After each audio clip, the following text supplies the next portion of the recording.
Sa paanan ng Bulkang Mayon, sa isang tahimik na barangay sa Bicol, nakatira ang isang lalaking si Elias Santiago. Isa siyang karpintero, masipag at mapagkumbaba. Mag-isa siyang namumuhay sa isang maliit na kubo na minana pa niya sa kanyang ama. Ang kanyang hanap buhay ay hindi palagian.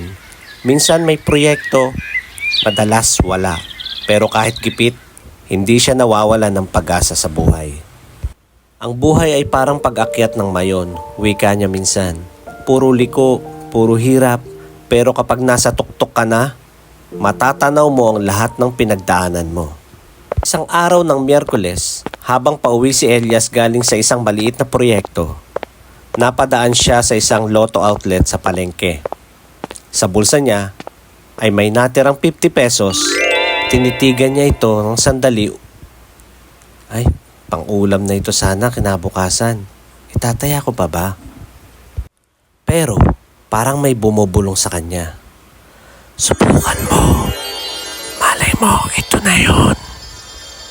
Lumapit siya sa Lotto outlet at taimtim na pumili ng numero, mga petsa ng mahalagang alaala sa buhay niya at ibinigay ang betting slip. Kinuha ang resibo at umuwi na agad.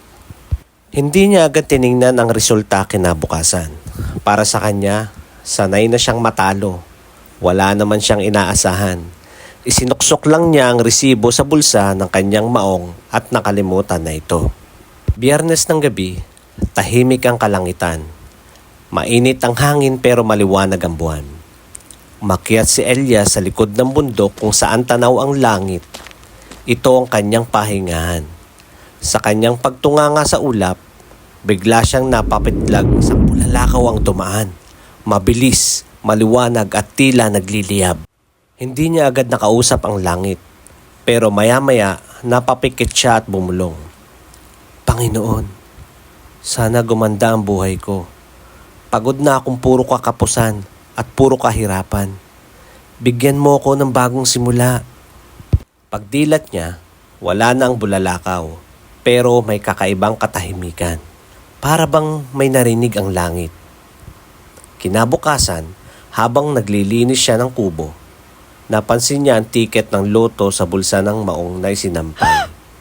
Naalala niya ang kanyang taya. Sinubukan niyang i-check ang resulta gamit ang cellphone ng kapitbahay. Isa-isa niyang tinitigan ang mga lumabas na numero. 1, 2, 3. Lahat tugma. Lahat tama.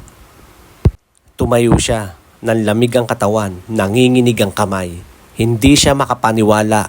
Nanalo siya ng 64 million pesos. Diyos ko, totoo ba ito? Hindi nagpakasasa si Elias. Hindi siya bumili agad ng kotse o mansyon.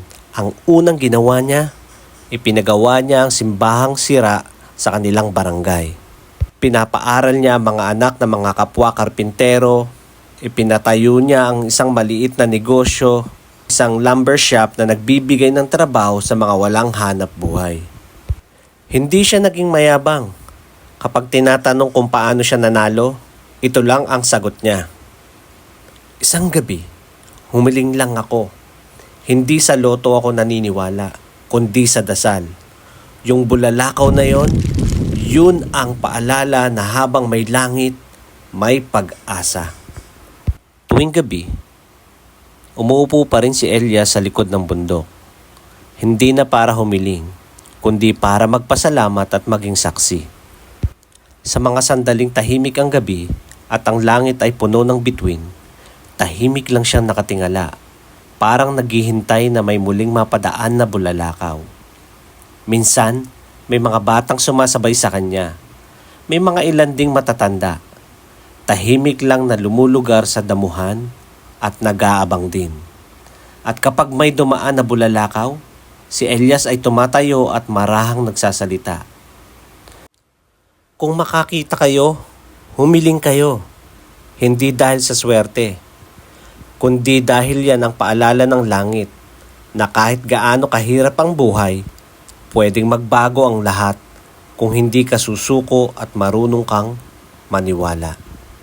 Ang bulalakaw ay hindi lamang apoy sa langit. Isa itong munting lihim ng langit na kapag nakita mo, ibig sabihin, handa na siyang makinig. Kaya kung dumaan yan sa'yo, huminto ka at humiling ka at hayaan mo ang langit ang gumawa ng paraan.